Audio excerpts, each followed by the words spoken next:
you have to be able to find your own inner worth. Um, and it takes time, but I think that's like a really big thing. That was a really big thing for me. I mean, I couldn't find my self-worth for a long time, and when you're put in a position where you're made to be very small, it's hard to become big and and happy and to have your own identity. Um, but you'll find it. It'll come, and it comes in waves, just like everything else. But just stay true to yourself.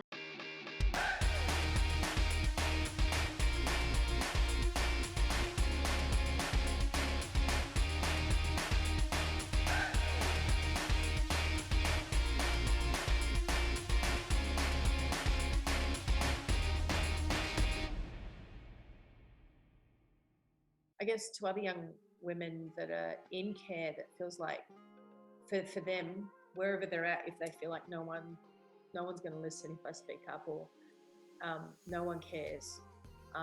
We've had a couple of young people reach out at different times when we've done live saying no one cares about me anyway. We've had other things too. So like, I guess that what would you like to share to young women who are in care, or transitioning to independence? What would be your advice to them? Yeah, having lived the experience that you have. There's so many things that you could tell somebody. It's so hard to pinpoint it, but I would say the number one thing is just find who you want to be, find out who you want to be, and go be her. Go be him. You can do it. Like, who's going to hold you back, you know? I think about like all the trials and tribulations I've been through and how they've made me a better person. And if you're not willing to look inside yourself to say, this is who I am, or this is who I don't want to be, if you can't look inside yourself and try to figure out who that person is, or at least try to define it in some kind of way, um, like that's super important. You need to be able to do that. You have to be able to find your own inner worth. Um, and it takes time, but I think that's like a really big thing.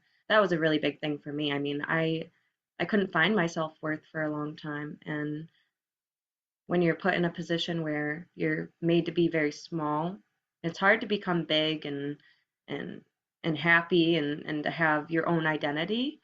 Um, but you'll find it. It'll come, and it comes in waves, just like everything else. But just stay true to yourself.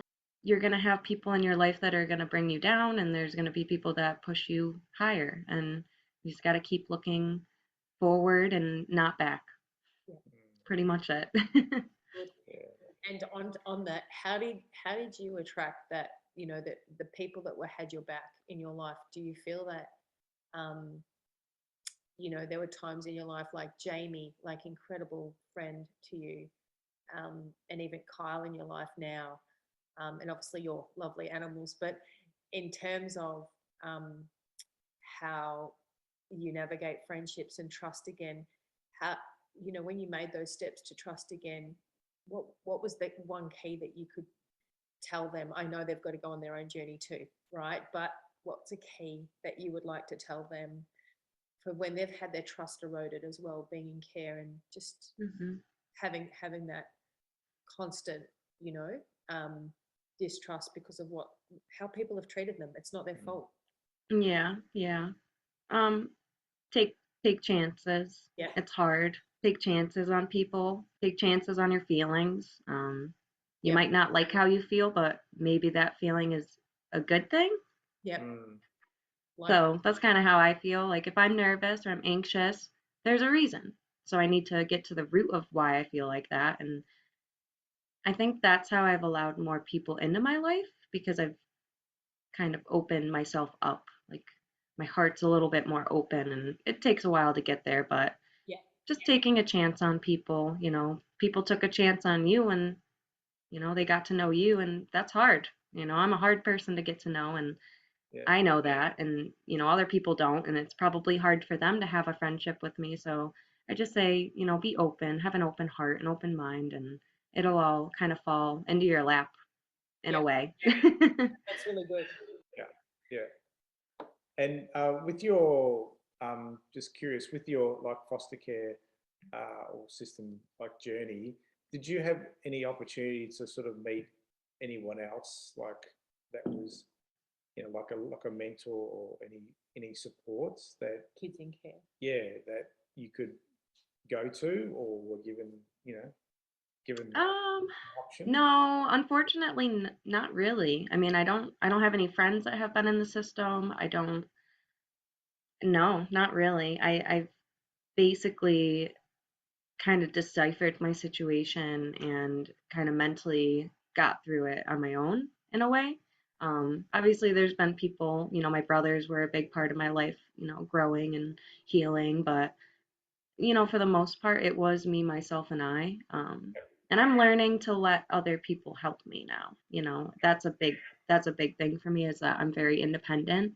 Um, like that hyper vigilance that you hear about from people that have been through trauma. I definitely have that. And, a lot of the time, survivors of trauma or child abuse, they come into their adult life having a dysregulated nervous system.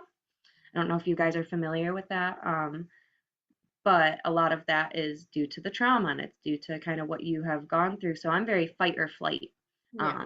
So I act and do things based on how I feel. So like if I feel, threatened or I feel any kind of way, I'm gonna just like go, go, go, go, go. Like I have that hypervigilance to me, which has helped me tremendously, but it doesn't help me with relationships and friendships so much because I know people want to help me. I know that people they have good hearts and they want to be able to care for me, but a part of me has always known that I've cared for myself.